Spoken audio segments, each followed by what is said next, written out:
నా పేరు విష్ణుజ్యోతి. మేము నా ఫ్యామిలీతో పాటు అందరం గోదావరి కని నుంచి వచ్చాము.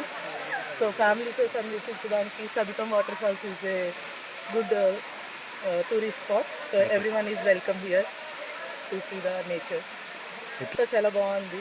ఫ్యామిలీతో రావడానికి కూడా చాలా బాగుంది. రోడ్స్ ఏమంత బాగలేవు. ఇక్కడ మెయిన్ రోడ్డు సబితం ఎంట్రన్స్ నుంచి ఇక్కడ వరకు అంతా మట్టి రోడ్డే ఉంది. రోడ్స్ ఇంకా బాగా చేస్తే ఇంకా టూరిస్ట్ చాలా బాగా వచ్చే అవకాశాలు ఎక్కువ ఉన్నాయి. పెద్దపల్లి మండల్ సబితం గ్రామ పంచాయతీలోని గౌరిగుండాల ఫారెస్ట్ ఆనుకొని ఉన్నటువంటి జలపాతానికి సంబంధించి మరి దశాబ్దాల పాటు ఎన్నో ప్రభుత్వాలు ఎంతోమంది నాయకులు ప్రజాప్రతినిధులు కూడా అక్కడికి వెళ్ళారు. కానీ ఈ రోజు వరకు కూడా దానికి ఎలాంటి అభివృద్ధికి నోచుకోలేదు.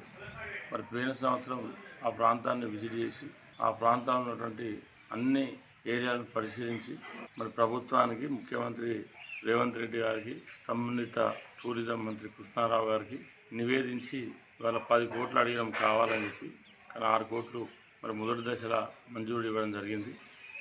దాంతోపాటు మరి పర్యాటక రంగంగా దాన్ని అభివృద్ధి చేసి అన్ని విధాలుగా మరి పెద్దపల్లి జిల్లాలో ఉన్నటువంటి మరి మెయిన్ రోడ్ ఆనుకున్నటువంటి మంచిని దాన్ని ఇంకా ఫ్యూచర్లో కూడా అన్ని విధాలుగా అభివృద్ధి చేసి దాన్ని ముందుకు తీసుకెళ్లేటువంటి ఆలోచనలో ఉన్నాం.